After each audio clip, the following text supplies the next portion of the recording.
दोस्तों बिहार के सभी गांवों में जमीन का सर्वे का काम अब शुरू हो गया है। जमीन सर्वे होना शुरू हो गया है, लेकिन जानकारी के अभाव में कुछ लोग जो है कोर्ट का चक्कर काट रहे हैं, जिला का चक्कर काट रहे हैं, तो कभी प्रखंड का चक्कर काट रहे हैं।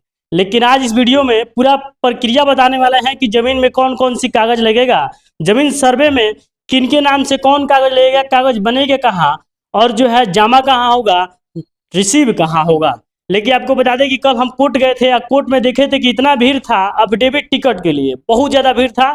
200 लोग लगभग लाइन में लगे हुए थे, लेकिन लोग जानकारी के अभाव में परेशान थे। आज इस वीडियो में बताने वाले हैं कि आखिरकार जमीन सर्वे में कौन सी कागज लगेगा और कहाँ बनेगा। तो सबसे पहले बता दें आपको कि वंशावली लगेगा। सबसे पहले कोई कागज लगने वाला है तो वंशावली, वंश से ही साबित होगा कि आपका हिस्सेदार क्या है, आपकी जमीन किसके नाम से है और आपका कब होगा। तो सबसे पहले आपको वंशावली बनवाना है। तो भाई वंशावली बनेगा कैसे, तो सबसे पहले आपको बता दें कि वंशावली का एक फॉर्म आएगा जो आपको यहाँ दिख रहा होगा, ये पहले देख लीजिए।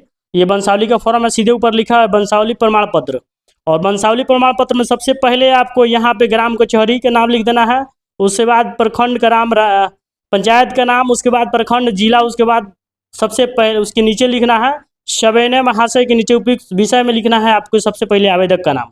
आवेदक के नाम लिखने का आवेदक का पता लिख देना है, ग्राम लिख देना है, पोस्ट लिखना है, थाना लिखना है, पंचायत लिखना है और जिला लिखना है। उसके बाद यहाँ पे डायग्राम बनाना है। देख लीजिए, पहले डायग्राम बनाना है। पहले आपको शुरू करना है। डायग्राम किनके नाम से बनेगा, तो सबसे पहले उनके नाम से बनेगा जिनके नाम पर जमीन है, यानी आपके दादा के नाम पर जमीन है या आपके पिताजी के नाम पर जमीन है। तो सबसे पहले वंशावली वहाँ से शुरू होगा, वहाँ से आप डायग्राम बनाना है और नीचे आपको हस्ताक्षर कर लेना है। चलिए, इसके बाद आप बता दें, इसके बाद एक शपथ पत्र है, दूसरा पेज, 6 पेज का ये वंशावली फॉर्म है। और दूसरा पेज में शपथ पत्र है, इसमें शपथ करना है कि हम जो मैं इसमें वंशावली बनवा रहा हूँ ये सच है। तो सबसे पहले यहाँ पे आवेदक का नाम रहेगा, इसमें डायग्राम बनेगा, नीचे सिग्नेचर रहेगा, इसमें भी वही सेम प्रोसेस रहेगा। उसके बाद दूसरा प्रोसेस आपको बताते हैं, वंशावली प्रमाण पत्र निर्गत हेतु अनुशंसा प्रमाण पत्र। तीसरा पेज है ये वंशावली फॉर्म का, कौन है, तीसरा पेज। इसमें सबसे पहले आपको वार्ड का नाम लिखना है, आवेदक का नाम लिखना है, ग्राम, पोस्ट, पंचायत, प्रखंड, जिला। इसके बाद नीचे आपको गवाह 4 चाहिए, इस फॉर्म में गवाह चाहिए। वंशावली बनवाने के लिए 4 गवाह की जरूरत है। गवाह आपके वार्ड से होना चाहिए, जिस वार्ड से आप आवेदन कर रहे हैं। तो सबसे पहले इसमें गवाह का नाम होगा, दूसरा नाम होगा पिता का, तीसरा में नाम होगा, मोबाइल नंबर लगाएगा तीसरा में, उसके बाद आधार नंबर और हस्ताक्षर, 4 लोगों का यहाँ पे लगेगा। उसके बाद नीचे आप आइए, ये पूरा फॉर्म देखिए, यहाँ पे ये फॉर्म है। और यहाँ पे अगर आपको फॉर्म चाहिए तो मेरे व्हाट्सएप को हाई लिखे भेजिए, लिखिए फॉर्म चाहिए तो हम आपको व्हाट्सएप कर देंगे। और सबसे पहले आपको पंच का, यानी जिस क्षेत्र में है उस क्षेत्र के आपका पंच, पंच का साइन मोहर। दूसरा आपको वार्ड सदस्य का साइन मोहर, किसमें, जिसमें आवेदक 4। इस फॉर्म में, फॉर्म का तीसरा पेज, वंशावली फॉर्म का तीसरा पेज है ये। और इसमें जो है 4 आपको गवाह लग रहे हैं। गवाह के नीचे आपको पंच का मोहर लगेगा, साइन लगेगा, उसके बाद वार्ड सदस्य का लगेगा, उसके बाद आंगनबाड़ी, उसके बाद चौकीदार। चौकीदारी कराना कंपलसरी नहीं है, नहीं भी करा सकते हैं। उसके बाद मुखिया। इसके बाद इस फॉर्म भरने के बाद एक और फॉर्म आपको मिल जाएगा, अगला फॉर्म। ये अगला फॉर्म आपको 2 फॉर्म को छोड़ देना है, और मतलब कि और तीन ही भरना है इसमें, और फॉर्म को छोड़ देना है। उसके बाद आपको सीधे जमा करना है कहाँ, उसके बाद सीधे जमा करना है आपको पंचायत सचिव के पास। किसके पास, पंचायत सचिव के पास। सबसे पहले आपको इस नोटिफिकेशन को देख लीजिए कि पंचायत में ही बनेगा अब वंशावली। नोटिफिकेशन सबसे पहले ही देख लीजिए, और पूरा ये विस्तार रूप से लिखा हुआ है। कैसे लिखा हुआ है आप पढ़ लीजिए, स्क्रीनशॉट ले लीजिए, ठीक है। और स्क्रीनशॉट लेने के बाद आप इसे पढ़ लीजिए। उसके बाद आपको सबसे पहले देख लीजिए, पंचायत में ही सरपंच जारी करेंगे वंशावली प्रमाण पत्र, ये देख लीजिए नोटिफिकेशन। तो सबसे पहले आपको पंचायत सचिव के पास इस फॉर्म को भरवा के फिलअप करके दे देना है।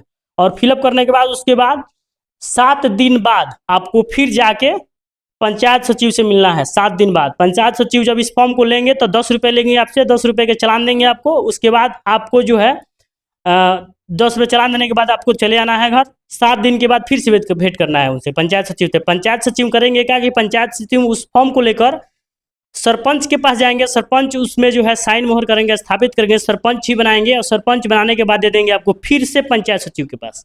और पंचायत सचिव के पास 7 दिन बाद आपको जाना है, लेट से 10 दिन भी लग सकता है। 7 दिन के बाद उनसे कांटेक्ट करना है पंचायत सचिव से, और पंचायत सचिव से कांटेक्ट करने के बाद आपका वंशावली रिसीव हो जाएगा। वंशावली बन गया।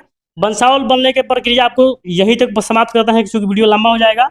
वंशावली बनाने में कोई झंझट हो तो आप मेरे व्हाट्सएप पे कॉल कर दीजिए या मैसेज लिख दीजिए, ठीक है। यहाँ तक आपको बता दिए कि वंशावली कैसे बनेगा। आगे की प्रक्रिया जमीन सर्वे के बारे में बताएंगे, तब तक के लिए इस वीडियो को ज़्यादा शेयर कीजिए। जिनके पास वंशावली बनाने के तरीका नहीं पता है उनको पता चल जाए, और ज़्यादा से ज़्यादा शेयर कर दीजिए, ठीक है, ताकि सभी भाइयों को पता चल जाए कि आखिरकार वंशावली बनेगा ही कैसा, कैसे बनेगा, किन बहुत लोगों को नहीं पता है। अब रह गया बात अफिडेविट का, क्योंकि कल हम कोर्ट में देखे थे बहुत भीड़ था। तो सबसे पहले एक नोटिफिकेशन आपको दिखा देते हैं, यहाँ देख लीजिए। सबसे पहले नोटिफिकेशन, इस नोटिफिकेशन में सीधा लिखा हुआ है कि आपका जो है वंशावली बनाना, वंशावली में जो है आपको अफिडेविट लगाना कंपलसरी नहीं है, ठीक है। कोर्ट से अफिडेविट करवाना कंपलसरी नहीं है, ये पंचायत में ही बनेगा, तो इसे कोई ज़रूरत नहीं है, ठीक है। आपको कहीं कोर्ट वोट में जाने की चक्कर नहीं है, ठीक है। अगर कोई मांगता है, कोई बताता है, आपसे बोलता है, तो ये वाले नोटिफिकेशन को आप स्क्रीनशॉट कर लीजिए, सीधे दिखाइएगा, ठीक है। और उसके बाद अब आगे की प्रक्रिया में बताएंगे कि जमीन सर्वे में कौन कौन कागज लगेगा। तब तक के लिए इस वीडियो को ज़्यादा शेयर कीजिए, और अगला वीडियो आप देखिए मेरे में जमीन शेयर में कौन कौन सी कागज लगने वाले हैं वो सब के बारे में।